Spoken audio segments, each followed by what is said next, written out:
Hang on, let me adjust that camera.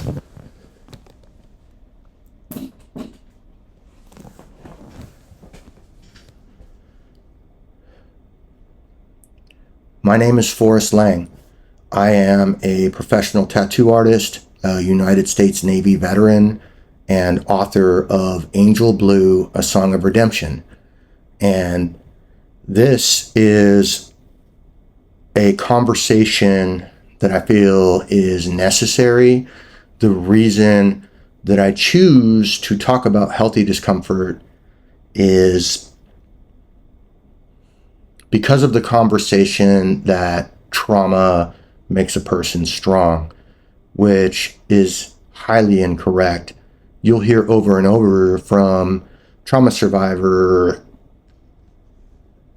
observers that, oh, that made you so strong. What doesn't kill you makes you stronger. And the truth is, the trauma almost killed me. And it killed many other people, many of my friends, many people who I've known along the way. And healthy struggle makes you strong. Trauma does not. And that's just the basis of this podcast and the reason that what is the reason I'm here, man? I'm here talking to you because I didn't have anybody who had had the experiences I had that made it. My first 16 years on this earth were complete hell.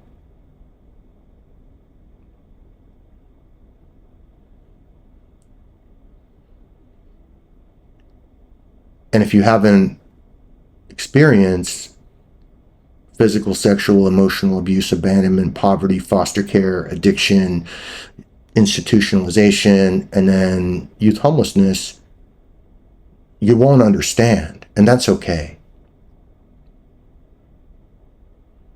That shit didn't make me strong. It never made anybody strong.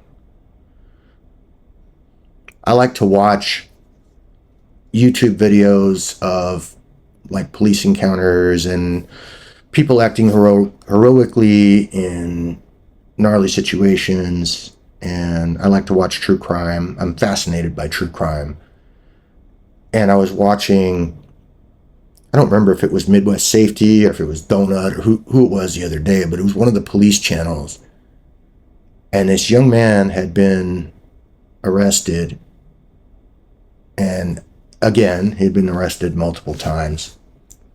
And he said the reason that he couldn't succeed and achieve in life is because he had experienced teen homelessness. And he said, if you haven't experienced that, you'll never understand. And if you have experienced that, you'll never succeed in life. You'll never achieve. And it's important for me to tell you that you still can. You still can. And it's not easy.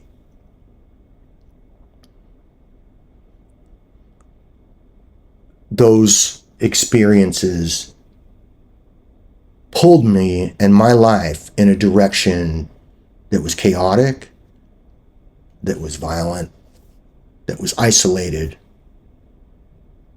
that was addicted, and that was hopeless.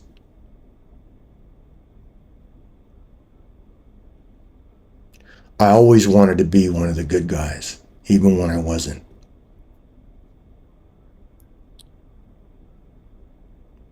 And when I got sober, I began seeking out other people who had a similar experience. And I don't want to win the trauma Olympics here. That's not my intention. But what happened was horrific and significant and made it difficult for me to navigate life. And in spite of that, and after many years of hard work, I became the person that I wish I had to mentor me during that time. I'm 25 years sober. I work for myself. I make tattoos for a living. I have a fun job. I've got 2 beautiful children. Got a wife that I love very much. I don't worry about whether or not there's going to be enough money for groceries anymore. I'm no longer violent. I'm free of self-harm.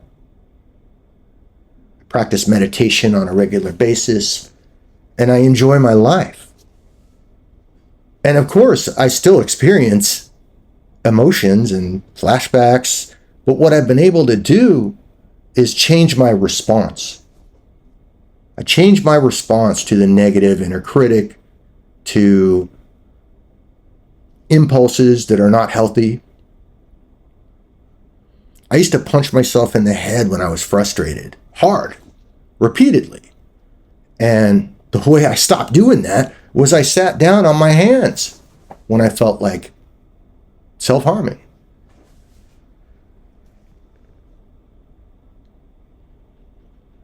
And there wasn't just one thing. There wasn't just one thing that people want to know, the one thing that changed your life and that made everything okay so that they can do this one thing. And I'm sorry, there isn't a one thing. There were multiple things. Sobriety, learning how to practice connection with other people, therapy, personal development, vulnerability. It took a lot, it took a village, a lot of work. But the reward, I may not have millions of dollars today, but I feel rich beyond measure.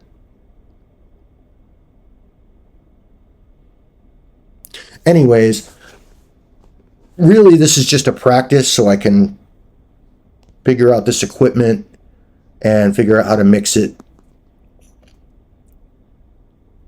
Hopefully my mic settings are decent. I'm going to bring my daughter along in a few days and do another recording with her. Her name is Forrest Lang, and she is really wonderful. She has built a business for herself with cookbooks and teaching people how to make certain types of foods. She's 20 years old and beautiful. I'm sure you guys will love her. I love her very much. She's just an awesome person. She's hardworking, successful, positive, real. And then my friend Jesse Leon is going to come on, and he is author of a memoir called I'm Not Broken.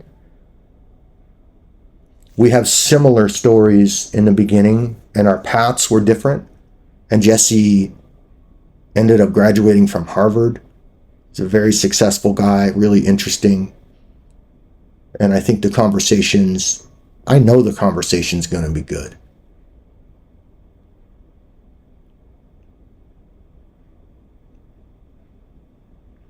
People always tell me that I need to smile when I do this stuff. And the topics are kind of dark, man. It's not something to smile about.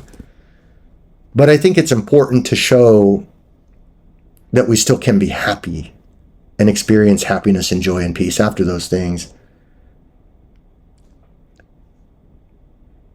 And I'm more comfortable with it now. Whoa, that's probably not good to be that close. You want to be like this close. I'm more comfortable now doing this. And I learned how to smile on camera when I'm talking to a screen. Even though I'm talking to you, I know you're going to hear this later, but I think about my children. And it's the best. Life is good. You're worth the fight. You're worth fighting for right here. I will improve this stuff.